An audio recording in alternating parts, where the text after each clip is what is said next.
Hey, it's Maximo and welcome to Maximo's Travels. In this video, we'll be spending a few days exploring Merimbula. We'll walk through the town, walk on its small marina, and get familiar with the local water birds. We'll also explore some of the beaches and stunning rock formations found nearby. We'll go on a road trip to Bermagui and cross several single-lane rickety old wooden bridges. Once we get to Bermagui, we'll go visit the sublime Bermagui Blue Pool and get up close and personal with a herd of seals playing on the rocks nearby. We'll see many stunning sea vistas, including Camel Rock and other fantastic rock formations. Join us on this not to be missed video.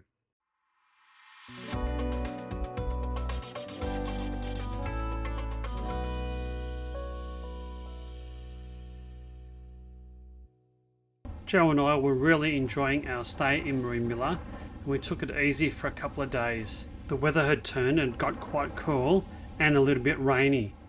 We were happy just to spend a couple of days walking through the town of Merimbula between showers.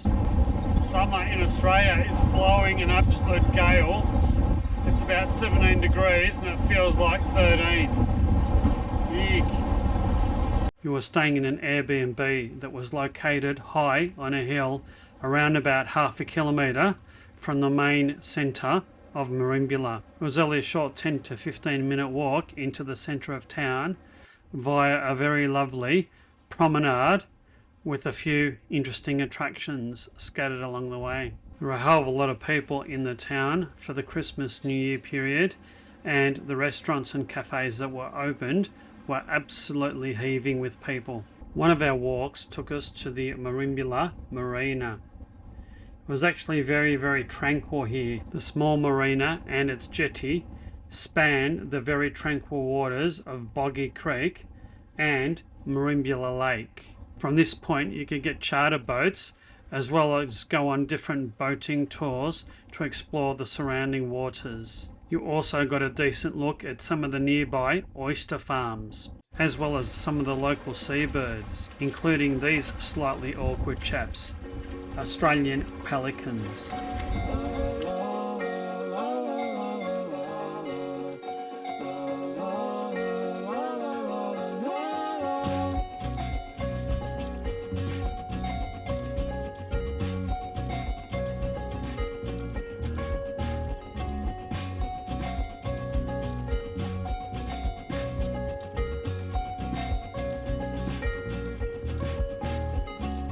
All the birds are singing, what a beautiful day.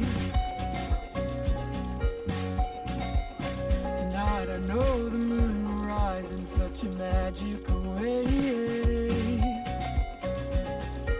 The next day. From dusk to dawn we'll go on and on, lighting fires and sing along. My oh my, when I see you get that look in your eyes, we ain't gonna sleep tonight, and that is alright. Tonight we come alive. We've come out on a beautiful day, blue skies, hardly a cloud in the sky, and we're at Short Point Beach. It's really fantastic. It's a patrolled beach and there's quite a few swimmers in the water. It's a little bit windy and I think a little bit cool to be swimming, but there's so many swimmers in the water. The water looks absolutely fantastic and inviting, and you can really tell that it's a really blue, translucent colour. And I can see why they call this the Sapphire coast, because look at the colour of that water. If I move over to my west, that is Merimbula Back Lake, and just below me that you can't see is Merimbula Creek. I don't think it's running to the sea at the moment. There's probably hasn't been enough rain of late. But what a fantastic part of the world Merimbula is. Turning, what a beautiful day. Red, orange and yellow, I say hello, won't you come out and play? So this is the Merimbula River. I guess it's not flowing enough for it to flow out to sea. If there's a heart, we'll get it started at the old-fashioned way. And the headland in the distance is where we were the day before yesterday. Now what I see is you and me fit together so perfectly. We come along another step in time. Magnificent day, isn't it, Joe? Lovely breeze as well. Yeah, Perfect. nice sunshine. Blue skies, not too hot. Perfect day. Beautiful blue sky. Sea. Let's go enjoy it.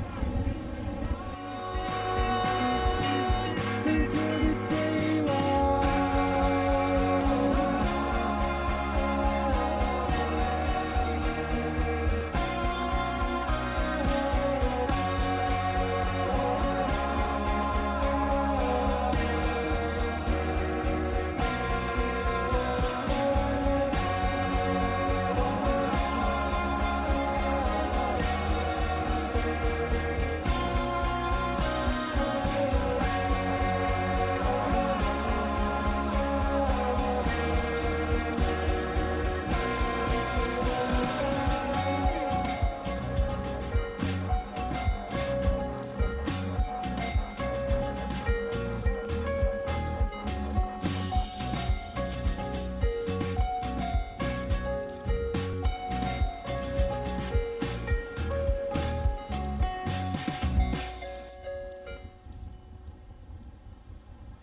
And if you can see the headland in the distance, that's where we were 2 days ago. What a spectacular coastline. The next morning. Towards the end of our stay in Merimbula, we made our last day trip to Bermagui, a distance of about 70 kilometres, an hour and 15 minutes away from Merimbula. It was a splendid scenic journey through a couple of national parks, Boindra National Park and Mimosa Rocks National Park.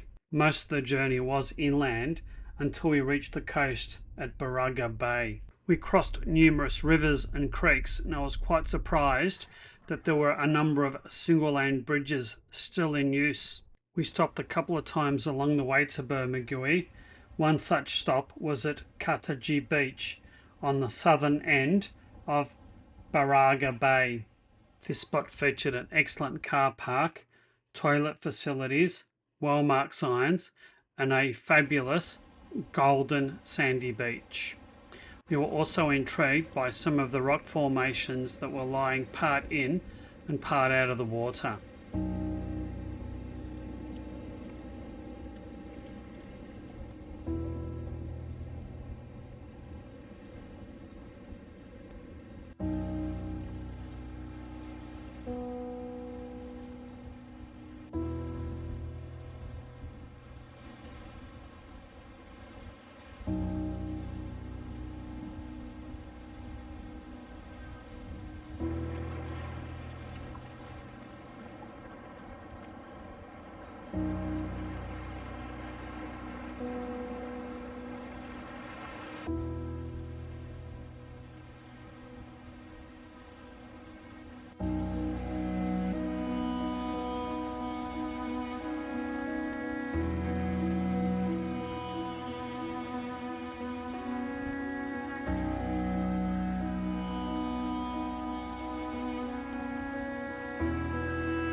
come to Bermagui on a bit of a day trip on a spectacularly glorious day, and what a sight there is to behold. Isn't that magnificent? And you can see there's seals playing in the water. I'll take a close-up of that for you to have a bit of a look as well.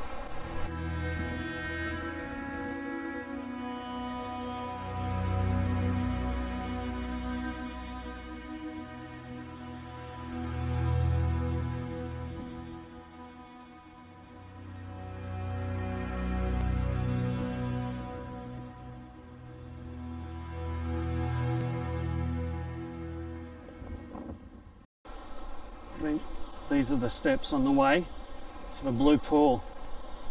There's a whole lot of them too.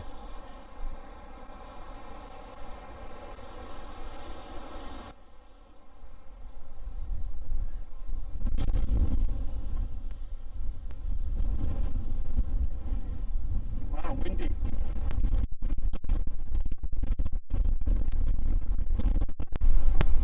I'm standing at the Bermagui blue pool. It is blowing an absolute gale, and you can see the pool behind me. What a spectacular part of the world this is. The Bermagui Blue Pool is a man-made swimming pool nestled in a natural rock formation. It's fascinating because the big, huge waves crash over the rocks and into the pool.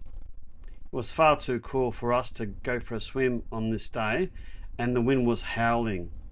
There's two pools. There's a waist-deep pool and there's a little toddler's pool at the front of it. There's quite a few stairs to get to this pool, so it's not really designed for those that are mobility impaired. And if you're a little bit squeamish about seeing crabs and little fish in the pool, well, this probably isn't for you. The area is just so picturesque, and it's fascinating to see all the huge waves crash over the rocks and into the water of the pools. It's also a fantastic place to see some of the local wildlife, seabirds, and especially a seal colony that inhabits this area. I was standing quite close to the edge of the water to get these shots, and it was mighty difficult to get stable video given the huge gusts of wind that I was experiencing trying to get this footage. And I did get covered in sea spray on more than one occasion. We left the blue pool and made the very short drive into the town of Bermagui. We drove over a high headland that offered spectacular views of the Pacific Ocean and the town of Bermagui. We found a parking spot on the street and decided to explore the town. Bermagui was founded in the late 1880s, and currently the population is around about 1,500 people. It's quite a smaller town than Merimbula. We stopped and had lunch at a fairly unforgettable cafe before making the short drive over to Sunrise Point. Sunrise Point offers spectacular views of the Pacific Ocean, Bermagui's main beach, and the Bermagui River mouth. Sunrise Point was also a brilliant spot to look at the rock formations over the side of the cliff. They look like, well, petrified wood. It was also extremely windy. Joe was nearly blown off the headland. It did make for quite a stark difference between the white-capped waves and the sparkling sapphire water below. It's a little bit windy, Joe. With a backdrop of the stunning rock formations in the foreground. It was a stunning, mesmerizing spot to look out onto nature. It's a pity it was so windy, otherwise we would have stayed a little bit longer. We left Sunrise Point, hopped back in the car and headed towards our next destination, Camel Rock. This is a 10 to 12 minute journey of less than 10 kilometers. Again, I was amazed at how many old single lane rickety wooden bridges there were in the area and that we had to cross. It did make it quite a unique and memorable drive around this area of the Sapphire coast in southern New South Wales. We may have made one or two stops along the way just to take in some of the natural scenery and beauty of the area. And that sapphire water, every time you look at it, it really takes your breath. We kept driving through the bush until we reached our final destination, the car park that led to Camel Rock. The car park was large and it was well appointed with toilet facilities. These are the loudest cicadas I've ever heard in my life. It was only a short walk from the car park to the beach, which offered a spectacular view of Camel Rock. And that is Camel Rock. Sort of does look like a camel a bit, doesn't it? There's a closer view of it. It really does look like a camel. Unfortunately, we couldn't go to Horsehead Rock because the tides were against us. But that also looks like a horse's head stuck in the sand. You can also view Horsehead Rock and Dragon's Tail Rock by taking a 3-kilometre round trip on the Marina Point Scenic Walking Trail. We were feeling a bit tired and chose not to do this. Instead, we hopped back in the car and proceeded to head back to Merimbula, a trip that was around about 77 kilometres and took us about an hour and a quarter. There may have been 1 or 2 stops along the way. The trip back to Merimbula was quick and uneventful. That was the end of another perfect day trip. I do hope you've liked this video. If so, please consider hitting that like and subscribe button. Hit that notify bell so you'll never miss another upcoming video. If you'd like to support my channel, please consider buying me a coffee or hit that super thanks button. Until next time, you take care and bye now.